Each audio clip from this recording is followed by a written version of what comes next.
Magga was about to die for the 14th time. She had bitten into a rotten apple, yet again. Its putrid flesh had, as always, infected her with carrion shade. The actress went through the motions of stumbling to her death while shouting her final words for all to hear. "Oh, but how wondrous a dream is life! Only now, too late, do I wake to see its myriad of splendors," she bemoaned. With a puff of smoke and glittering powder, Kindred made a grand entrance upon the stage. As per tradition, they were played by one actor, his head covered by two opposing masks. He approached Magga, the white mask of the lamb facing her. "Hark! Do I hear a plea for my keenest arrow? Come, child, let the warmth of your heart fade into the cold embrace of oblivion." Magga refused, as she had 13 times before. Any nuance in her performance was buried beneath the ear-splitting delivery of her scream. On cue, Lamb spun around, revealing the second mask, that of the wolf. "There is naught ye can do to stave off thine end," growled Wolf. "I am but a poor young maiden. Please, let my piteous cry fall on all four of thine ears." The audience seemed enraptured by the unfolding dramatics of the Orphellum Mechanicals. With the twin threats of plague and war on the tongues of those in neighboring protectorates, death dramas were all the rage. Denji, the actor portraying both lamb and wolf, descended upon the young actress, awkwardly bearing wooden fangs. Magga offered her neck. At the threat of Wolf's bite, she triggered the device sewn into her blouse's collar. Ribbons of red fabric unspooled to the delighted pips and yelps of the audience. They'd gotten what they paid for. By the time the Mechanicals had staggered back to their wagon and set off in the direction of Needlebrook, there were no stars to be seen. Instead, a veil of clouds stretched across the night sky. Needlebrook always delivered a good audience. Illusion, the company's owner and sole dramaturg, explained once more.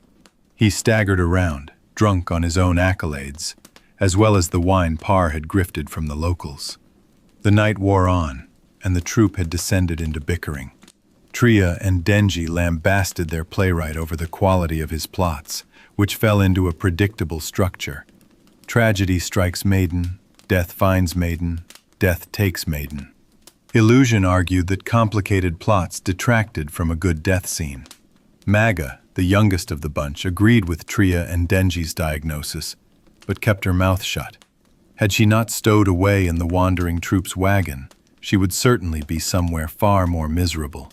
Luckily for her, the Mechanicals had recently lost several actors due to Illusion's insistence on complete artistic control.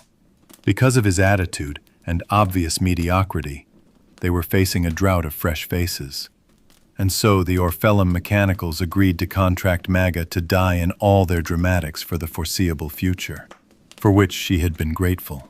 Illusion was still smarting from Denji and Tria's words when he motioned to Parr, their wagoner, to stop and make camp.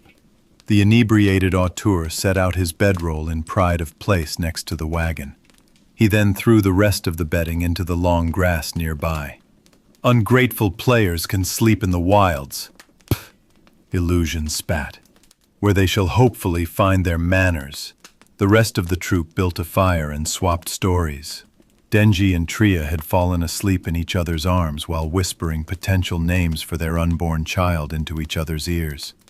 They had nattered on about the day the traveling company would stop in Jandel, a town so perfect and peaceful they would set aside their vagabond ways to raise their child. Magga moved closer to the crackling fire so its pops and whistles would drown out the irksome affections of her traveling companions. But sleep never came. Instead, Magga tossed and turned, thinking about the looks on the audience's faces as the coiled spurts of blood unfurled from her neckline. A pretty maiden struck dead by her own naivete was all the theatrical pomp Illusion could muster, but the crowd lusted after the gruesome facade. Eventually, she left her bedroll and set out into the woods to soothe her unsettled mind.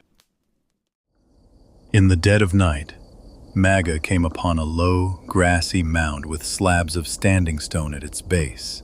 Although she could not read the inscriptions, her fingers traced the familiar etching of Kindred's twin masks. This was a place of the dead, a burial site built long ago. She felt a chill on the back of her neck that compelled her to look up. She was not alone. Magga immediately understood what she saw, for she'd encountered a crude impersonation of them night after night. But poor Denji couldn't begin to instill the dread washing over Magga. Before her, perched on a weathered barrow archway, was Lamb herself, flanked by her ever-faithful counterpart, Wolf. "I hear a beating heart," said Wolf, his black eyes twinkling with delight. "May I have it?" "Perhaps," replied Lamb. "I sense she is afraid." "Speak, beautiful one. Tell us your name."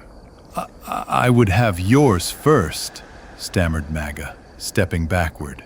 Her slow escape was halted by the speedy Wolf, who materialized unsettlingly close behind her. He spoke directly in her ear.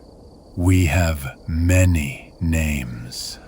In the west, I am Ina to his Ani," said Lamb. "In the east, Faria to his Wolyo. But we are kindred everywhere. I am always Lamb to Wolf, and he is always Wolf to Lamb." Wolf reared up and sniffed at the air.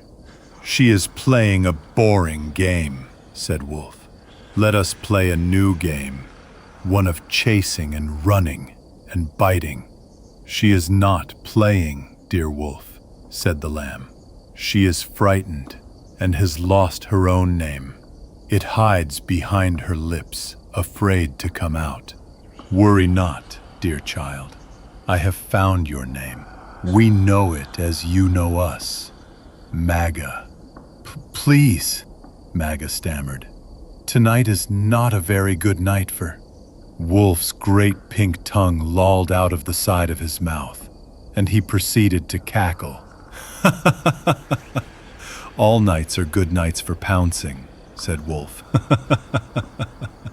"All days are, too," Lamb said. "With light comes a clear shot." "There is no moon tonight," cried Magga. She used what illusion had taught her, to gesture grand so those in the back could see her movements. "It is hidden by a blanket of clouds, tucked away from my eyes and yours." "Without the moon, what would be the last thing I would see?" "We see the moon," replied Lamb, as she caressed her fabled bow. "It is always there." "There are no stars," said Magga, trying again, this time gesturing smaller and speaking quieter. "No menagerie of twinkling diamonds glittering in the midnight hue." What more beautiful view could one hope for whence one meets Lamb and Wolf? "Rrr, this Magga thing is playing a new game," growled Wolf. "It is called stalling." Wolf stopped moving and cocked his head to the side. He turned his sideways snout toward Magga before speaking. "Rrr, can we play chasing the Magga thing and bite her to bits?" Wolf clacked his fangs together loudly for effect. "Let us ask her," said Lamb. "Magga, do you prefer Wolf's chase or my arrow?" Magga was trembling now. Her eyes raced to take in every last detail of the world around her. It wasn't such a bad place to depart. There was grass, there were trees, there was the ancient archway, there was stillness to the air. "I would prefer Lamb's arrow," she said, looking at the rough crusts of bark on the trees. "I'll imagine myself climbing to the highest boughs, like when I was a child. Only, this time I will never stop climbing. Is that what it is like to go with you?" "No," said Lamb, "though it is a nice thought. Fear not, little maiden, we are just having our fun. You have come to us tonight, we have not come for you." "I cannot chase Magga thing," said Wolf with a hint of disappointment in his voice. "But there are other things nearby. Other things ripe for the chasing and the biting. Hurry, Lamb, I am hungry. For now, know that your theatrics have pleased us." and we will watch them until the day we meet again. For now, know that your theatrics have pleased us, and we will watch them until the day we meet again." Wolf passed over Magga and disappeared into the woods. The shadowy beast snaked away through fields of tall grass. Magga looked back toward the weathered barrow. Lamb was gone. The actress fled. When Magga returned to the encampment, she found it in utter ruin. The wagon she had only just begun to call home had been ransacked and reduced to a smoldering husk. Bits of clothing and ruined props lay strewn across the campsite. She found Denji's body near where he'd slept. He had died protecting Tria, whose corpse lay behind him. Judging from the trails of blood, their deaths had not been slow. They had dragged themselves toward each other, their fingers entwined in one last caress before death. Magga noticed that Illusion had managed to kill 2 of the bandits before being burnt to a crisp along with Par and the wagon. The only thing that remained untouched were Denji's lamb and wolf masks. Magga picked them up and held them in her hands. She placed the lamb mask over her own eyes and heard the voice of Wolf. "Chase the Magga thing." The maiden ran the distance to Needlebrook, never once looking back. The golden round was filled to the brim with a sea of twinkling eyes, all glittering in excitement at the velvet curtain. The king sat in the theater with the queen and their advisors, all eagerly awaiting the onset of the dramatics. Everyone hushed as the black curtain lifted to reveal the actors. Magga sat in a quiet dressing room under the stage. She heard the crowd fall silent as she studied herself in the mirror. The luster of youth had faded from her eyes years ago and left her with a long shock of silver running through her hair. "Madame," said the stagehand, "you're not in costume yet." "No, child," Magga said. "I only dress at the last moment." "It is the last moment," said the young stagehand, holding the 2 final pieces of Magga's costume, the same lamb and wolf masks from her days with the Orphellum Mechanicals. "May your performance be blessed tonight," the stagehand said. Magga prepared to leave for the stage. She slipped the masks over her head. The old chill from the dark barrow crept down her spine. She welcomed it, as always. She enthralled the audience as she glided onto the stage, embodying Lamb's graceful movements. She thrilled the crowd with her rendition of Wolf's playful savagery. She, as the twin deaths personified, eased the suffering of her fellow actors, or ripped it from their throats, until the crowd stood on its feet and erupted in thunderous applause. It was true. All audiences loved a good death, and they loved Magga's more than any other.